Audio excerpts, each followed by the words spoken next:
লোকে বলে বলে রে ঘরবাড়ি বালা নাই আমার।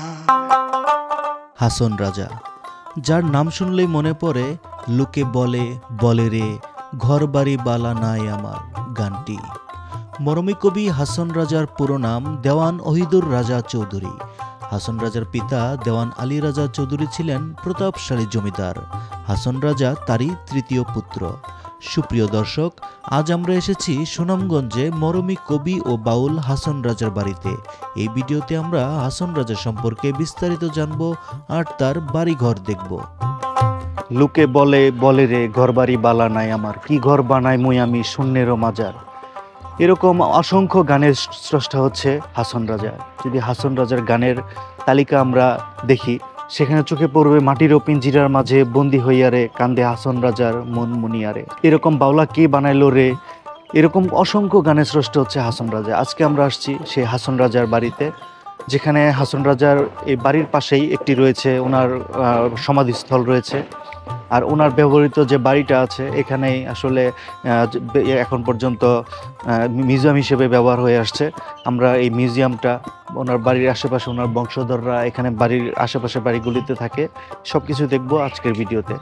তো চলুন ভিডিওটি শুরু করা যাক।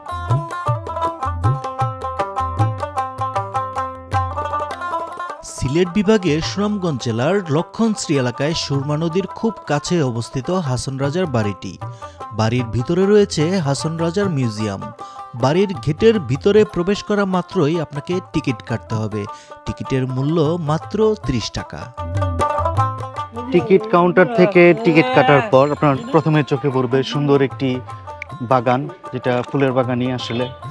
এই ফুলের বাগানে বেশ কিছু গাঁদা ফুল, গোলাপ ফুল সহ বেশ কিছু পাতাবাহারের গাছ লাগানো রয়েছে। তারপর সবার চোখের সামনে যেটা আছে হাসন রাজা মেমোরিয়াল মিউজিয়াম। আর বাম পাশে রয়েছে ওনার বংশগতভাবে যারা উত্তরাধিকার যারা ছিল তাদের বাড়িঘর। এখানেও একটা ফুলের বাগান রয়েছে। প্রকৃতপক্ষে হাসন রাজার পুরো বাড়িটাই মিউজিয়াম হিসেবে এখন পর্যন্ত ব্যবহৃত হয়ে আসছে। মিউজিয়ামটি কোনো সরকারি উদ্যোগে নয়। হাসন রাজার এই মিউজিয়ামটি তার স্মৃতি রক্ষার্থে তারই বংশধররা সংরক্ষণ করে আসছেন। মিউজিয়ামের সামনে প্রথমেই চোখে পড়বে হাসন রাজার ছবি, যেখানে উনি বসে আছেন।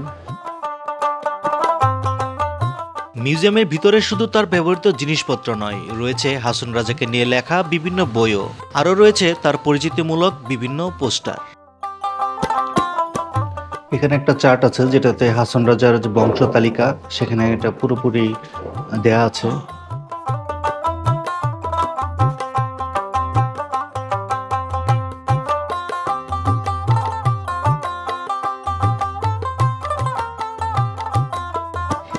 তো হাসন রাজার অ্যাকচুয়ালি ওনার নাম, অরিজিনাল নাম হাসন রাজা না, ওনার অরিজিনাল নাম হচ্ছে ওহিদুর রাজা চৌধুরী।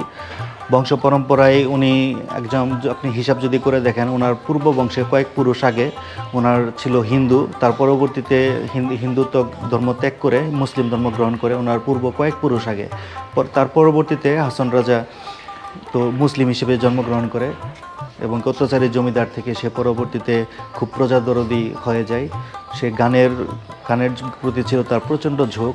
সে গান রচনা করত। পরবর্তীতে প্রজাদরদি, প্রজাদের প্রতি কাজ, সব কিছুই তার মধ্যে বেশ ভালোভাবেই চলছিল।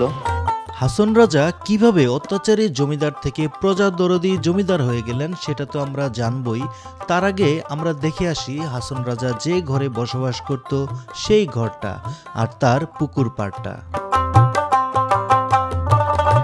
এখন যে ঘরটা দেখতে পাচ্ছেন এটা হচ্ছে হাসন রাজার আটচালার একটা মাটির ঘর ছিল এখানে। এখন যদিও এটা বিল্ডিং করা হয়েছে, আটচালা বিশিষ্ট মাটির ঘর ছিল, এখন বিল্ডিং করা হয়েছে। কিন্তু এখানেই বসে হাসন রাজা তার বিখ্যাত গানগুলি রচনা করতেন। একটু ঘুরে ফিরে এটা দেখি আমরা। এই পুকুর ঘাটে বসে হয়তোবা উনি কত বিখ্যাত গান রচনা করেছেন, তার কোনো শেষ নাই।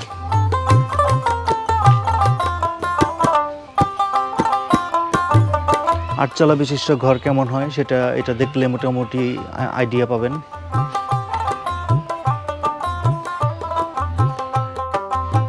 এখানে যা দেখতে পাচ্ছেন এগুলো হচ্ছে হাসন রাজার ব্যবহৃত তৈজসপত্র। ওনার হুক্কা রয়েছে, একটা একটা কলস রয়েছে,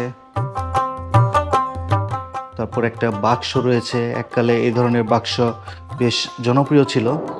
এগুলোতে আসলে বিভিন্ন সম্পদ বা টাকা পয়সা বা কয়েন এসব জমা রাখতো, গয়নাপাতি সহ অনেক কিছু। এরকম হচ্ছে খোলা যায়, খুলে দেখা যায়। এই হচ্ছে অবস্থা। হাত দেওয়া নিষেধ যদিও, তারপর আমি হাত দিয়ে ফেললাম। লেখাটা পড়ে দেখছি, এখন আর হাত দিব না।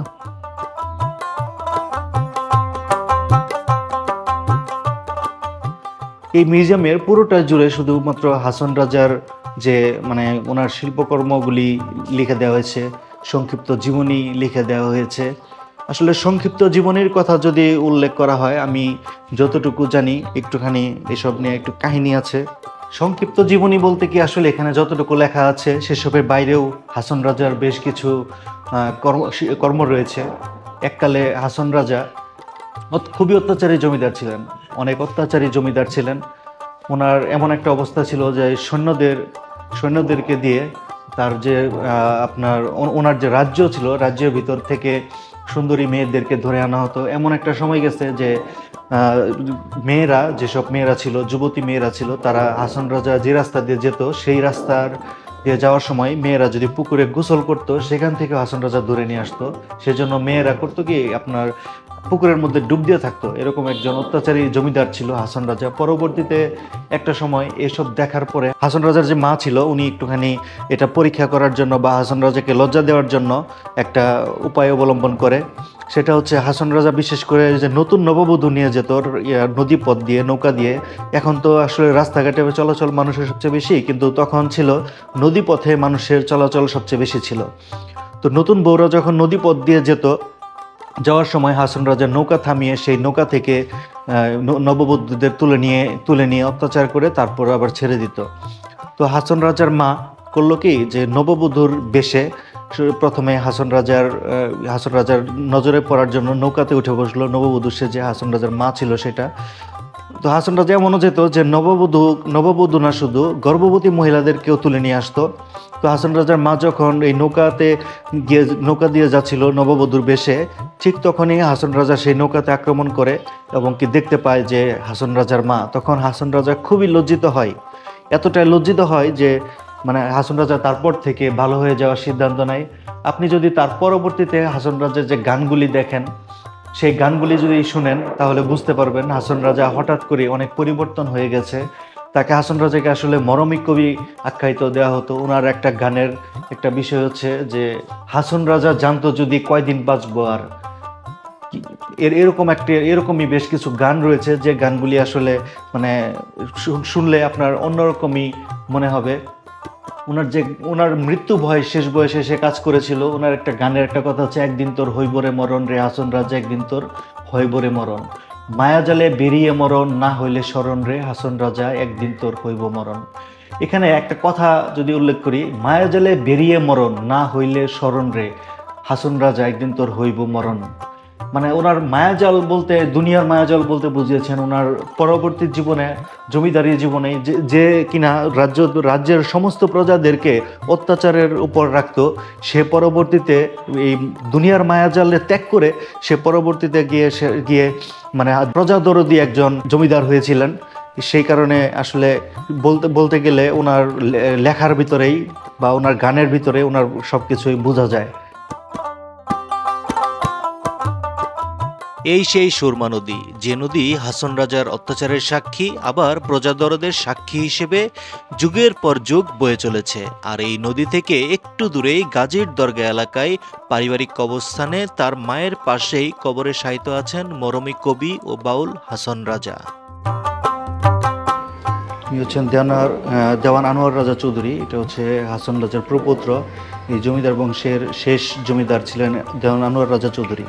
হাসন রাজার যে প্রপৌত্র যে ছিল, তার মধ্যে কয়েকজন হচ্ছে দেওয়ান তৈমুর রাজা চৌধুরী, দেওয়ান আনোয়ার রাজা চৌধুরী, উবাইদুর রাজা চৌধুরী, দেওয়ান কামাল রাজা চৌধুরী, দেওয়ান আমান রাজা, জোয়াহের রাজা, ইস্কান্দার রাজা চৌধুরী, এরকম অনেকেই ছিল।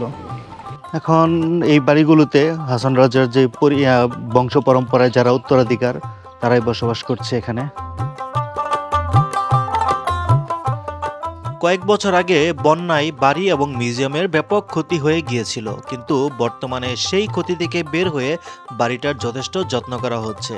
বাড়ির আনাচে কানাচে বিভিন্ন ফুলের গাছ লাগানো হয়েছে, শীতকাল হওয়ায় ফুলও ফুটেছে প্রচুর। সব মিলিয়ে বাড়িটা এখন হাসন রাজার স্মৃতি ধরে রাখার জন্য আপ্রাণ চেষ্টা করে যাচ্ছে। সুপ্রিয় দর্শক, আমি কথা বলার চেষ্টা করেছি হাসন রাজার যে বংশ পরম্পরায় যারা বর্তমানে আছে তাদের সঙ্গে কথা বলার চেষ্টা করেছি। তারা আসলে এখন এত পরিমাণ মানুষজন এসে তাদেরকে বিরক্ত করে, তারা আসলে কথা বলতে কোনোভাবে রাজি না।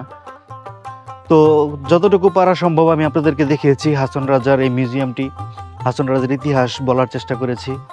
তো এই পর্যন্ত ছিল আমার আজকের ভিডিও। যদি ভিডিওটি ভালো লেগে থাকে তবে চ্যানেলটিতে অবশ্যই সাবস্ক্রাইব করে রাখবেন, পাশে থাকা বেল আইকনটিতে ক্লিক দিয়ে রাখবেন, সবার আগে পৌঁছে যাবে আপনার কাছে আমার ভিডিও। আর একটা অনুরোধ থাকবে সবার কাছে, কেমন লাগলো ভিডিওটি সেটা অবশ্যই কমেন্ট করে জানাবেন। ধন্যবাদ সবাইকে, খুদা হাফেজ। দেখা হবে অন্য কোনো ভিডিওতে অন্য কোনো জায়গায়।